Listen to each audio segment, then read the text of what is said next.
പറഞ്ഞ കാശ് അയച്ചു തരുമെന്ന് പറഞ്ഞു. അമ്മാവനെ വിളിച്ചു പറഞ്ഞ കാശ് അയച്ചു തരുന്ന അവര് പറഞ്ഞില്ലേ? നിങ്ങൾക്കൊന്ന് ഫോൺ ചെയ്ത് അങ്കമാലിയിലെ അമ്മാവൻ ആരാന്ന് പറഞ്ഞു?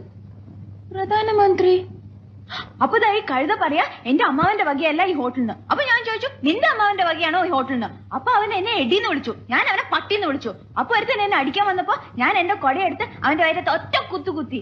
എന്റെ കൊടയെ പിടിച്ച് വലിച്ചപ്പോ ദാ അവിടെ ഇരിക്കുന്ന ഫോട്ടോ എടുത്ത് ഞാൻ തറയിൽ എറിഞ്ഞു പൊട്ടിച്ചു. പിന്നെ ഒരുത്തൻ എന്നെ പിടിക്കാൻ വന്നപ്പോ ഞാൻ ഫോൺ എടുത്ത് അവന്റെ തലയിൽ ഒറ്റ അടി വെച്ചു. എന്നിട്ട് ഒരുത്തൻ എന്റെ അടുത്ത് വന്ന് പറഞ്ഞു അവന്റെയാണ് ഈ ഹോട്ടലിന്. അപ്പൊ ഞാൻ അവന്റെ അപ്പൂപ്പനെയും അമ്മുവിനെയും ഒക്കെ ചീത്ത പറഞ്ഞു. അവൻ പോലീസിനെ വിളിക്കുന്നു പറഞ്ഞപ്പോ ദാ അവിടെ ഇരിക്കുന്ന പൂച്ചട്ടി എടുത്ത് അവന്റെ തലയിൽ ഒറ്റ അടി വെച്ചു കൊടുത്തു. അവനെ ആസ്പത്രി കൊണ്ടുപോയി. ഞാൻ വേറെ ഒന്നും ചെയ്തില്ല, ഇത്രേ ചെയ്തുള്ളൂ. അതിനാണ് ഇവന്മാർ ഇങ്ങനെ ബഹളം വെക്കുന്നത്. വട്ടാണല്ലേ?